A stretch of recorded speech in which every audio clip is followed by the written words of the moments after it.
इस बीच एक और बड़ी खबर, यूक्रेन और रूस के बीच अब ड्रोन युद्ध तेज हो गया है। रूसी पेसर ड्रोन से यूक्रेन के सैन्य वाहनों पर हमला हो रहा है। रूस की डिफेंस मिनिस्ट्री ने इसके वीडियो जारी किए हैं। मारियोपोल, जो कि बहुत ज्यादा अहम है रूस के लिए, वहां पर रूसी सेना ने जोरदार अटैक किया है और ड्रोन हमले में यूक्रेन के सैन्य वाहन तबाह कर दिए हैं। यूक्रेन भी ड्रोन से लगातार अटैक कर रहा है, रूसी हथियारों पर, रूसी गाड़ियों पर, रूसी काफिले पर, रूसी सैनिकों पर। और ये देखिए, ये फिलहाल रूसी डिफेंस मिनिस्ट्री ने वीडियो जारी करते हुए बताया है कि कैसे उन्होंने ड्रोन के जरिए मारियोपोल में यूक्रेन की सेना को एक बड़ा नुकसान पहुंचाया। जनरल द्विवेदी, देखिए ये कन्वेंशनल वॉर चल रही है, ये हम सब देख रहे हैं और किसी ने नहीं सोचा था कि कन्वेंशनल वॉर इस समय, इस युग में भी हो सकती है। लेकिन ये ड्रोन्स कितने बड़े गेम चेंजर साबित हो सकते हैं, और इस बात का ख्याल रखते हुए कि दोनों देशों के पास मारक ड्रोन है। बिल्कुल ठीक है गौरव। कन्वेंशनल वॉर जो है अभी तक जो लड़ी गई थी वो बहुत कम समय में खत्म हो जाती थी, 7-10 दिन में। पर ये जो लड़ाई है बहुत लंबी चली और लंबी चलेगी। अभी इस युग में जैसे हम लड़ाई लड़ते हैं तो इसमें ड्रोन का बहुत ही अहम भूमिका होती है। इसके दो कारण है।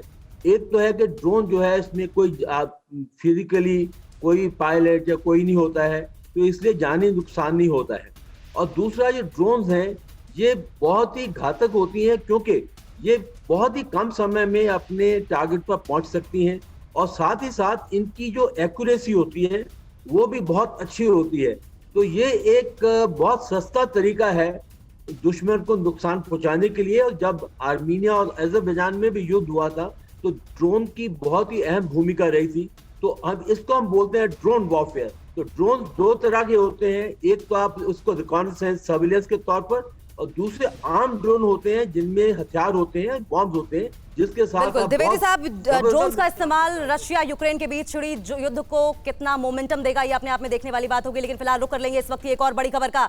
यूक्रेन रूस जंग के बीच नाटो की तैयारी, नाटो के साथ अमेरिकी वायुसेना भी अब एक्टिव होती दिखाई दे रही है। नाटो के साथ इंटीग्रेशन मिशन पर अमेरिकी फाइटर्स दिखाई दे रहे हैं। तो ये बड़ी खबर इस वक्त की आपको बता रहे हैं। यूक्रेन रूस जंग के बीच नाटो ने अपनी अलग तैयारी कर ली है। नाटो के साथ अब अमेरिकी वायुसेना भी एक्टिव हो गई है, अमेरिकी एयरफोर्स भी एक्टिव हो गई है। नाटो के साथ इंटीग्रेशन मिशन पर अमेरिकी फाइटर्स भी अब दिखाई देंगे।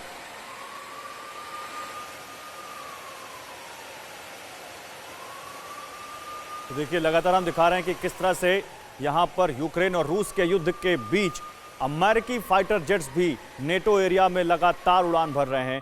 और नेटो के साथ इंटीग्रेशन मिशन पर अमेरिकी फाइटर जेट दिखे हैं। नेटो के साथ अमेरिकी वायुसेना भी एक्टिव है।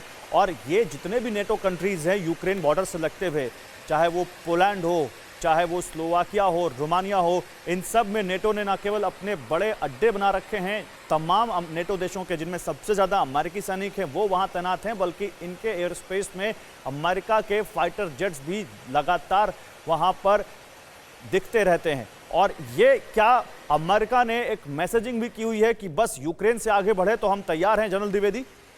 बिल्कुल, ये मैसेजिंग है। और देखो गौरव, जब लड़ाई लड़ते हैं तो एक शब्द होता है अंग्रेजी में इंटरऑपरेबिलिटी, यानी कि जो फौजें लड़ रही हैं उनमें काफी अच्छा तालमेल होना चाहिए। तो एक तो ये अच्छा तालमेल कर रहे हैं, इंटीग्रेशन कर रहे हैं, और साथ ही साथ ये बहुत कड़ा मैसेज है कि अगर रूस किसी भी हालत में नेटो के किसी भी देश की ओर बढ़ता है तो उसका मुंह तोड़ जवाब दिया जाएगा, और अपनी क्षमता का प्रदर्शन भी है। परवाह देश की, सोमवार से शुक्रवार रात 10 बजे TV9 भारतवर्ष पर।